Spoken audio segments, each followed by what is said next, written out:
What's up, guys? Welcome to another home edition of Tim's Garage, and today I'm going to be building out this dog run area here on the side of my townhome that's in between my home and my neighbor's home. And I'm going to be doing so by actually extending this fence here, this 6-foot fence, down along where this fence is, replacing this fence, and then running straight across here and then creating a swing gate to swing onto my new concrete patio. So I'll be enclosing this whole area with a gate that'll allow us to keep the dogs in there when we're not around, obviously on sunny, non-rainy days, and we'll give them a place so they can relax and be outside on their own. So the first thing that I need to do is actually remove this piece of my white, I guess, picket fence is what you want to call it, and I'm just going to do that by using my Sawzall to cut through and remove the nails that connected all the way around. And I'm going to get that out. Then I need to dig some holes to put in my stakes for my new post. I'm going to put a post there. I'm going to put 2 posts here so that the door is able to close. It is not the full width of this this downspout here, and so the door is able to swing out and close right here. You can see I got about 3.5 inches or so off of the wall, which is perfect for a 4x4, but then I need one more 4x4 just to help with the clearance, and then the door will be right here. So I got to dig out some of this dirt, put in the stakes, and then start building the fence. But first thing again is removing this part of the old white fence. So let's get started.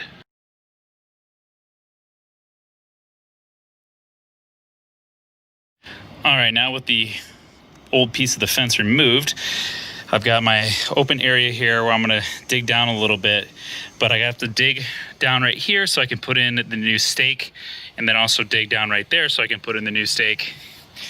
And here's all my supplies. And then these are the stakes. And so I actually use these similar stakes when I did my gate too. And the way this works is you just pound these down into the dirt, and they add enough support to keep the stake vertical without having to pour, excuse me, the post vertical without having to pour any concrete. So yeah, hopefully it'll keep this little guy in place when it's all done. All right, so I got the dirt all dug up. Next, I'm just gonna spray some water in the area where I'm gonna be putting the stake just to soften up the dirt. So I'm just gonna kind of fill that up with a little puddle and then let that soak. And I'm also gonna go ahead and do that on this side too. There's some concrete there I gotta get out of the way, but might as well just get some water going to soak up the area and soften up that dirt. All right, so there's, as expected, some concrete here that's coming off of the house that I can't bust through. But as you can see, I'm a good 8 inches deep alongside the concrete there. Now, since I'm not going to be able to use a stake to anchor in my 4x4 post, and this is just a sample piece, I'm going to need to run that post directly along the side of my house here and then anchor it to the wall. Now, I stuck my big post here and ran it up along the side just to see. As you can see, the concrete sticks out just a little bit past the side of the I guess you call this the flashing or like the trim of the house. It's about 1 inch there, and that inch actually pushes that about 1 inch or so into the part of the window here, the bottom of the sill. So I'm gonna need to cut out this part of the sill so that this will sit flush like that against the siding of the house. So it'll be like that. Once the new piece is in, it'll look like this. So I'm gonna need to cut that off with my Sawzall next. All right, I got my little notch cut, and take a look. Boom, perfect fit, nice and vertical. So that's how the post will look when it's in place. Little notch is all we needed. All right, so my post is in place, and I cut it to length with my saw. Next thing to do is I want to anchor this to the house, and so I've got these galvanized L brackets, and I'm going to put one right here on the bottom, and then one right here toward the top to anchor that to the house to keep it from moving, because as you can see, it's just kind of wobbly right now. So I'm going to get those installed next. All right, brackets are in place, and that thing is tight against the wall. So the next step is to add my second post here, which will be where the gate's gonna latch. And I have the same problem where there's concrete down here. So I'm gonna do the exact same thing and put the post in, but I have post ties to tie the second post to this post. And hopefully that's gonna be strong enough to hold it in place. But this thing is really against the wall, so I think I'm in pretty good shape. My post stake is down in place after some exhausting hammering with my mallet, but there it is. Now I'm gonna stick my new 4x4 in there, and then cut the top of it at a level angle with this part of the fence. Mark it and then cut it and then get that in place. Okay, post is in, cut to length. So now I think you guys can get a picture of kind of what I'm trying to do. So the gate will actually be in between these two posts, and then the solid fence will be in between those two. So the next step is to actually frame in this side of the fence, because I want to get this done before I have the swinging door, because that's actually a lot of weight that'll be swinging on this post. So I want to get this done. So the next step is to actually frame in, matching kind of how this fence looks with the 2x4s and then the vertical fence boards. So I'm going to put a 2x4 down the side here, down the side there, put one across the bottom, and then put the fence boards in, and then put one like this across the top horizontally, and then finish the top. So I'm going to start with the two on the side here, get those cut up to match, and then yeah, start assembling the thing. So we're going to see how it looks. All right, so the framing is done on this part of the fence.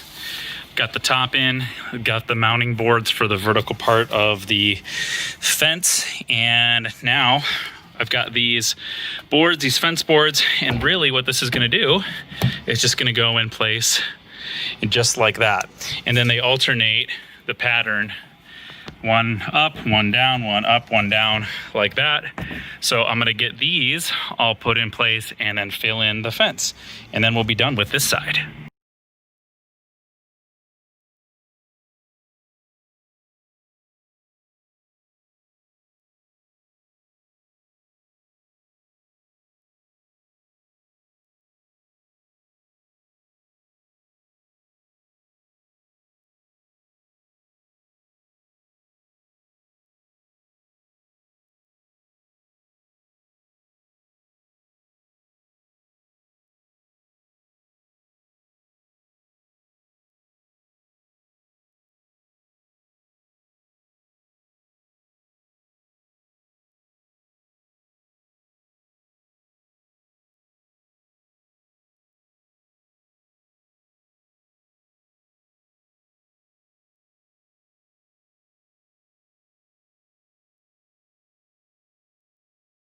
All right, so this side of the fence is done.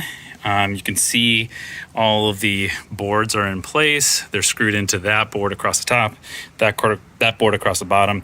And then I went ahead and added just some scrap 2x4 wood that I'm gonna bury underneath the sand, underneath the dirt here, just for a little more support, and also just to help prevent the dogs from digging out and underneath the boards, because, you know, they could push on that and, you know, perhaps get in. So I'm going to fill this in with a little bit of dirt, and then I'm going to get my metal netting and then tack that up to the wood and then also into the dirt, and then fill in the rest of it. And then we'll be done on this side, and then moving on to the gate. All right, so the next step here is to actually put in this wire mesh that I have to keep the dogs from digging. I've already got it over there on that side. Now it's just to run the new part of the fence here, keep them from digging. The goal is you just tack it up along the side there, and then you also bring it down underneath the gravel that you put down, and you just use some stakes to tack it into the ground, and then that'll keep them from being able to dig on the corners.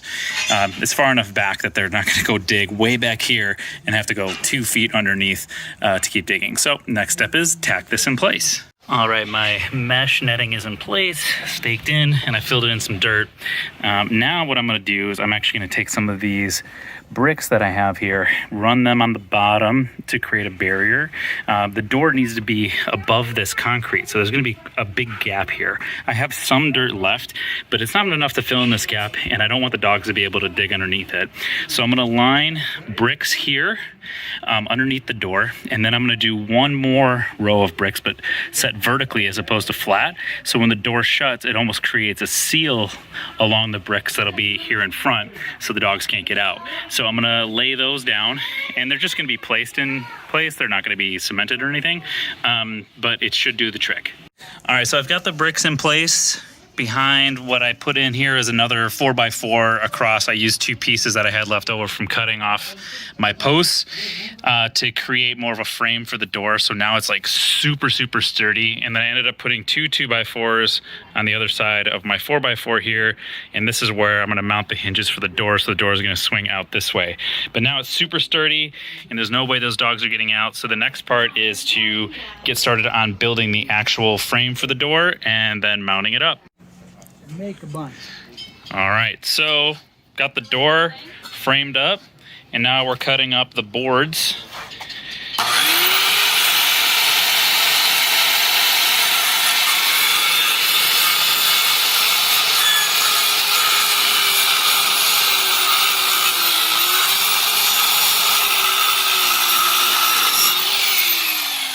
All right, so we've got the door done. Now it's time to hang it.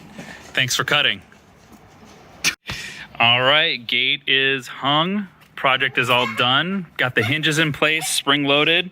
And then I added 2 latches, one at the bottom and then one at the top to be able to open up the gate. And I even went ahead and filled in all of the gravel. It is clean, it looks beautiful. Now we got a place to keep our doggies. So we're gonna call the new gate project done.